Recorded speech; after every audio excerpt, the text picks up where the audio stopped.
30-40 হাজার আহত হয়েছেন, চোখ হারিয়েছেন। এত রক্তের বিনিময়ে এই উপমহাদেশে কোনো কালে কোনো ফ্যাসিস্ট শাসককে পরাজিত করতে হয় নাই। আপনাদের একটু পার্সপেক্টিভটা মনে রাখা দরকার। শ্রীলঙ্কাতে রাজাপাকসে অত্যাচারী শাসক ছিল, 9 জন লোক মরেছিল, ক্ষমতা ছেড়ে চলে গেছে। আমাদের দেশে আমরা কথায় কথায় হোসেন মোহাম্মদ এরশাদের কথা বলি, 9 বছরে 26 জন মারা গিয়েছিল তার আমলে। আরেকটু বেশি কম হতে পারে, বাট ক্যানট বি মোর দেন 40। 9 বছরে ক্ষমতা ছেড়ে চলে গেছে। আমাদের বিগত ফ্যাসিস্ট সরকার 2 সপ্তাহে 1000 লোক হত্যা করেছে কমপক্ষে। বহু মানুষ, বহু পরিবার, বহু হসপিটালে গিয়েছে, তারা মারা গেছে, নাম বলে নাই, কারণ ফার্দার একটা হয়রানি হবে। আপনারা সবাই জানেন এই বাংলাদেশে বাস করেন, এই দেশে কি ঘটেছে।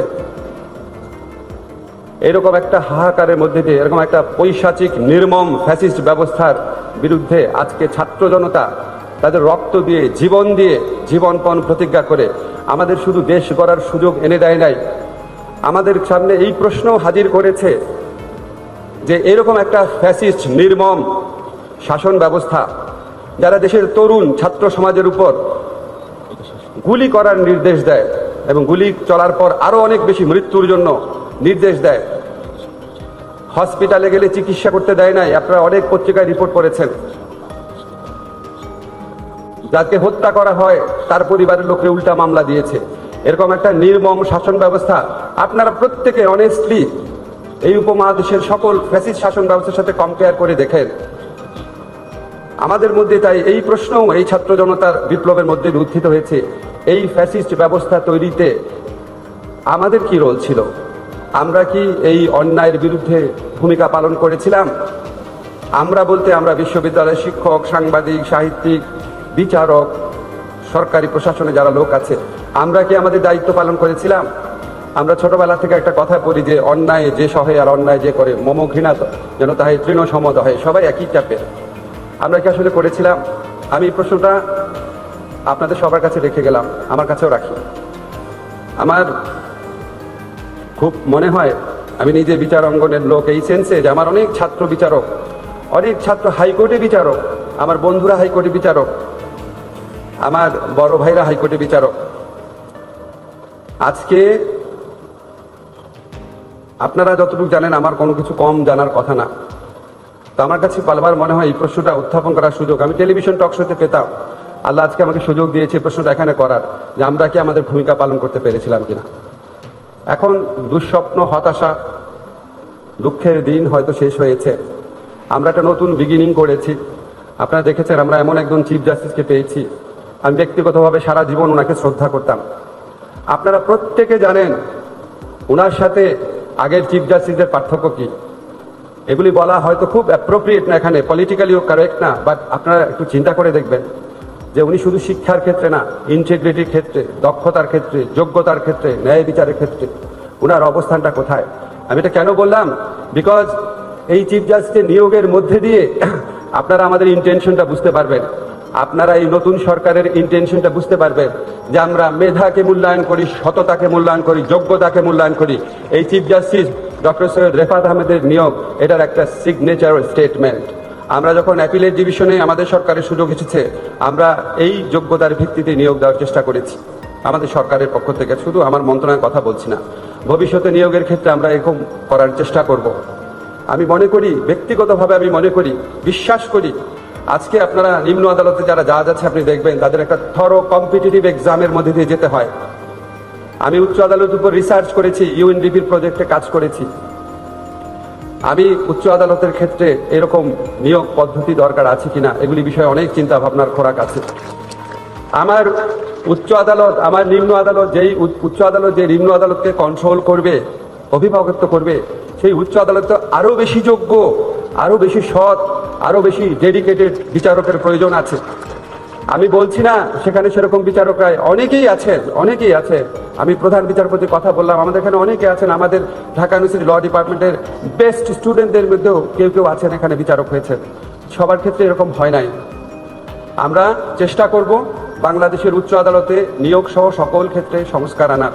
তার আগে আমি কয়েকটা কথা বলি। আমি একটা জিনিস লক্ষ্য করেছি, এখানে যারা নিম্ন আদালতে আছে আপনারা কিছু মনে করবেন, আপনাদের মধ্যে 30-40% আমার স্টুডেন্ট। যখন সুযোগ সুবিধার কথা হয়েছে সবাই খুব হাততালি দিয়েছেন। সংস্কারের কথা সব কিন্তু হাততালি অতটা শোনা যায় নাই। দুইটাই আমাদের দেখতে হবে। এখন সবাই হাততালি দিচ্ছে, আর একটু দেন। আচ্ছা, আমি প্রথমেই বলি বিচারকের ভূমিকার কথা। দেখেন, আমার নিজের একটা জিনিস মনে হয়, আমি একটু ইনফর্মাল মানুষ। আমরা যারা ধর্মে বিশ্বাস করি, পরকালে বিশ্বাস করি, আমরা সবসময় জানি যে আমাদের একদিন বিচার হবে। যেই ধর্মেই থাকি আমাদের একদিন বিচার হবে। আল্লাহ, ভগবান, গড আমাদের বিচার করবেন। তা আমার কাছে মাঝে মাঝে মনে হয় যে বিচারের কাজটা যেই সৃষ্টিকর্তার, এই ইহজীবনে এই কাজটা বিচারকদের করতে হয়। আপনি কি কখনো চিন্তা করে দেখেছেন কত বড় দায়িত্ব, কত বড় মহান জিনিস আপনাদের হাতে সোপর্দ করা হয়েছে? এবং এই জন্য আমি না বিচার বিভাগের কর্মকর্তাদের সাথে অন্য কারো তুলনা করতে চাই না।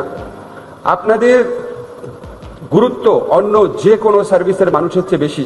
কারণ অন্য যে কোনো সার্ভিসে অন্যায় অবিচার হবে, আপনারা সেই অন্যায় অবিচার প্রতিকার দেওয়ার সুযোগ পেয়েছেন, বিশেষ করে উচ্চ আদালতে।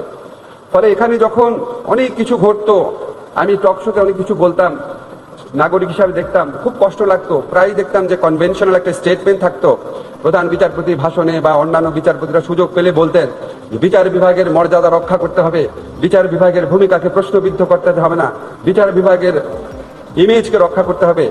তখন আমার সবসময় কিছু কথা বলতে ইচ্ছা হতো, যে কথাগুলো আমি বলতামও, আজকে আপনাদের সামনে বলার সুযোগ আল্লাহ তাআলা দিয়েছে।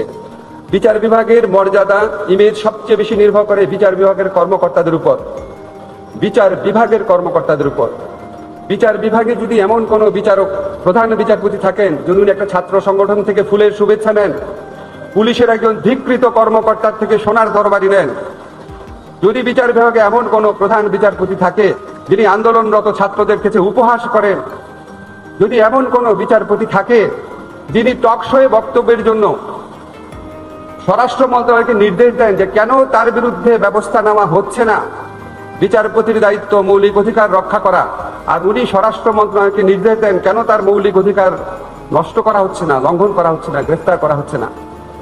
বিচার বিভাগে যদি এমন কোনো বিচারক থাকেন যার বিরুদ্ধে দুর্নীতির অভিযোগ উঠে, এত খারাপ অভিযোগ, এত জঘন্য অভিযোগ বিচারালয় না, বাংলাদেশের ঘরে ঘরে পৌঁছে যায় যে এই বিচারকের এই ধরনের বদনাম আছে। বিচারপতিরা যদি তাদের কাছে বিচার চাইতে আসে মানুষ, তারা বিব্রত বোধ করেন। কেন বিব্রত বোধ করেন? আপনি বিব্রত বোধ করবেন একমাত্র আপনার ভাই বোন আসলে। আপনি তো বিচার প্রার্থী মানুষ, কোথাও বিচার না পেয়ে আপনার কাছে এসেছে, আপনি কিভাবে বিব্রত বোধ করেন? আপনারা বর্তমানে প্রধান উপদেষ্টা ডক্টর ইউনূসের মামলা আরজি গ্রহণ করতে বিব্রত বোধ করেছিলেন। আপনাদেরকে কেন করেছিলেন? আপনার এটা দায়িত্ব না? আপনার এটা সাংবিধানিক দায়িত্ব না? আপনি শুনে রিজেক্ট করে দেন, শুনে রিজেক্ট করেন, সমস্যা নাই। আপনি শুনবেনই না? আপনারা এগুলো একটু বিবেচনা করেন। আপনাদের এখানে অনেক ভালো বিচারপতি আছেন, আপনাদের সুনাম কিছু বিচারপতির কারণে ক্ষুণ্ণ হয়েছে, এগুলি আর করেন না। মানুষ বোকা না, মানুষের প্রত্যেকের বিচার বুদ্ধি আছে, প্রত্যেকের ঘরে ঘরে এইসব প্রশ্ন আলোচিত হতো। আজকে আমি আপনাদের কাছে জাস্ট কনভে করলাম জিনিসগুলা।